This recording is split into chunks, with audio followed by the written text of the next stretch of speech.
Good morning students. I am going to continue your chapter The Rat Trap from your Flamingo textbook page number 34. Last video में हमने देखा कि कैसे यहाँ पर जो पेडलर है वो आधे घंटे बाद आता है और फिर उसी जगह से वो जहाँ वो क्रॉनर्स को पैसे रख के जाता है क्रॉफ्टर वो आकर उसे चुरा लेता है। अब आगे हम पढ़ते हैं इस चैप्टर में। As he walked along with the money in his pocket he felt quite pleased with his smartness. उसे लगा कि उसने कुछ बहुत अच्छा कर लिया है, वो अपने आप पे गर्व कर रहा था। He realized of course that at first he dared not continued on the public highway but must turn off the road into the woods. During the first hour this caused him no difficulty. Later in the day it began worse, for it was a big and confusing forest which he had gotten into. He tried to be sure to walk in the definite direction, but the paths twisted back and forth so strangely. He walked and walked without coming to an end of the wood, and finally he realized that he had only been walking around in the same part of the forest. All at the once he recalled his thoughts about the world and the rat trap. Now his own turn had come. He had let himself be fooled by a fooled by a bite and had been caught. The whole forest with its trunk and branches, its thickest and fallen logs, closed in upon him like an impenetrable prison from which he could never escape. अब शुरू में तो उसे लगा कि उसने बहुत smartly वो पैसे चुरा लिए हैं, वो बहुत खुश था अपने उस कार्य से कि उसने कितनी स्मार्टनेस से वो पैसे चुरा कर आ गया है। और जब वो आगे कंटिन्यू हो रहा था, चल रहा था, तो उसको लगा कि उसे पब्लिक हाईवे से नहीं जाना चाहिए, उसे रास्ता बदल देना चाहिए, जंगल के रास्ते से उसे जाना चाहिए। कुछ घंटों तक तो उसे लगा कि वो सही जा रहा है और सब कुछ सही हो रहा है। धीरे धीरे जैसे जैसे वो उस फॉरेस्ट के अंदर जाता रहा, उसे बहुत कठिनाइयाँ आती गई। वो ऐसा लग रहा था कि वो बहुत कंफ्यूजिंग सा लग रहा था। समय जैसे जैसे बीतता जा रहा था वैसे वैसे वो चीज़ें बहुत ही कठिन होती जा रही थी उसके लिए, उस जंगल से बाहर आना। क्योंकि उसे लग रहा था कि सब चीज़ें जो है वो जहाँ चल रहा है वहीं कहीं वो शायद घूमकर वापस आ रहा है, ऐसा लग रहा था। फाइनली उसे रियलाइज़ हुआ कि वो एक ही जगह पर बार बार घूम रहा है, उस जंगल में वो फंस चुका है। उसके माइंड में वो दिमाग में वो चीज़ आ गई, उसे लगा कि वो उस रैट ट्रैप में, वो दुनिया के रैट ट्रैप में वो खुद ही इस बार फंस गया है। ये जो क्रॉनर जो थे उसके लिए वो बाइट था जिसके कारण वो उसमें फंस चुका है इस रैट ट्रैप में। और वो जिससे वो अब कभी भी वो जंगल के जितने भी पेड़ थे, तने थे, शाखाएं थी, लॉक्स थे, वो सब उसे लग रहे थे कि उसने एक जेल में वो बंद हो चुका है, इस कैद में, इस रैट ट्रैप में, और कभी उससे बाहर नहीं आ सकता। It was late in December, darkness was already descending over the forest.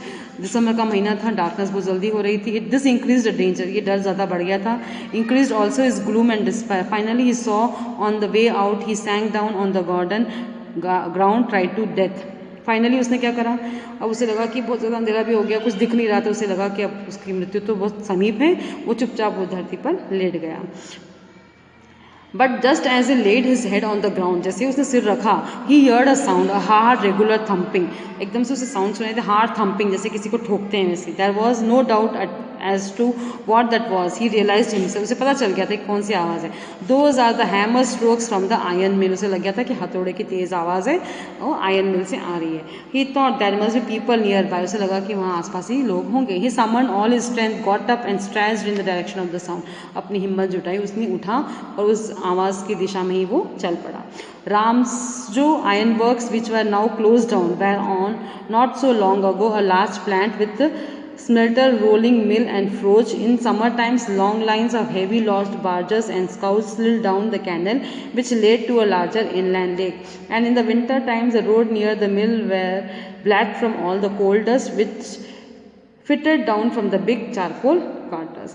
अब वो जो आवाज़ थी शायद रामजोस आयरन वर्क की थी, वो बहुत समय पहले क्लोज डाउन हो चुकी थी। वहाँ पर लार्ज प्लांट्स थे, वहाँ पर रोलिंग मिल्स थे, सब हेवी लोड्स बार्स होते थे पहले कैनाल्स के लिए, लार्ज इनलैंड लेक्स के लिए टनल्स बने जाते थे। विंटर टाइम में वहाँ पे चारकोल के कारण पूरा डस्ट फैला हुआ हो जाता है और कुछ क्लियर नहीं दिखता। During one of the long dark evening just before Christmas, the master Smith and his helper sat in the dark forge near the furnace waiting for the pig iron which had been put in the fire to be ready to put on the anvil. Every now and then one of them got up to stir the glowing mass with a long iron bar, returning in a few minutes dripping and perspiration, though as was the custom he wore nothing but a long shirt and pair of wooden shoes. अब long dark evening थी, बहुत लंबी रात थी Christmas की। The master Smith क्या कर रहा था, यहाँ पर अपने हेल्पर के साथ बैठा हुआ था और उसने भट्टे में एक बहुत बड़ी पिग आयरन डाल रखी थी और आकर एक एक करके बारी बारी सब आकर उसे ठोक रहे थे। बस अपने एक नॉर्मली जो उनका पोशाक होती है वो पहन रखी थी, long shirt and pair of wooden shoes. All the time there were many sounds to be heard in the forge. The big bellows groaned and the burning coal cracked. The fire boy shoveled charcoal into the mouth of furnace with a great deal of clatter. Outside roared the waterfall and a sharp north wind whipped the rain against the brick little roof.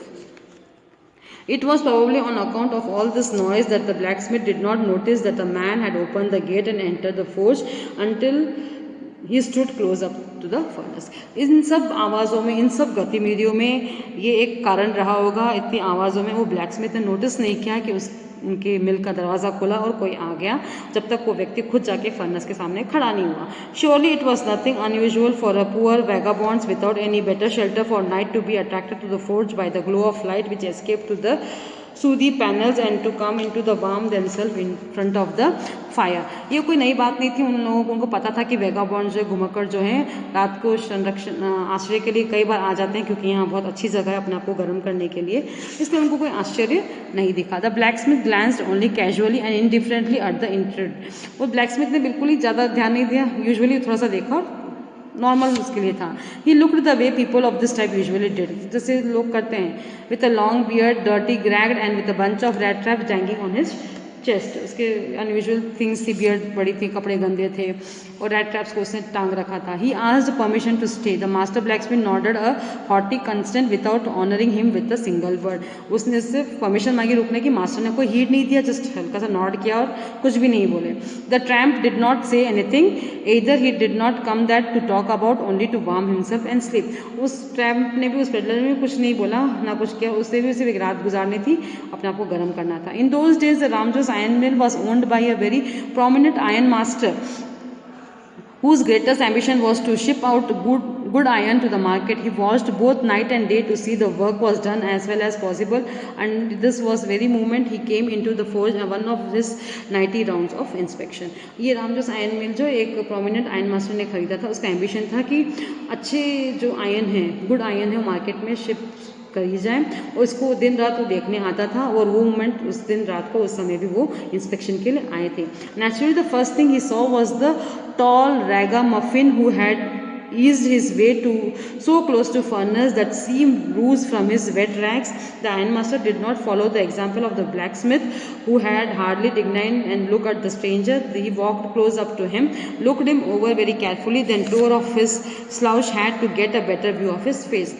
अब जो iron master inspection के लिए आ गए थे, उन्होंने first thing सबसे पहले यही किया कि वो उस रैगामफिन के पास गए, क्योंकि उस फर्नेस के पास इतना क्लोजली वो सो रहे थे कि वहाँ से उनके कपड़ों में से बहुत बुरी बदबू आ रही थी, जो आयरन मास्टर को बिल्कुल बिल्कुल उसको डिस्ट्रैक्ट कर रही थी। उन्होंने ब्लैकस्मिथ की तरह कुछ नहीं बोला, ऐसा नहीं किया, सबसे पहले जाकर उस व्यक्ति को देखा और उसका चेहरा क्लियर नहीं दिख रहा था, उसकी हैट उसके चेहरे पर से हटाई और देखा उसका चेहरा जो क्लियरली थोड़ा विजिबल हो सके।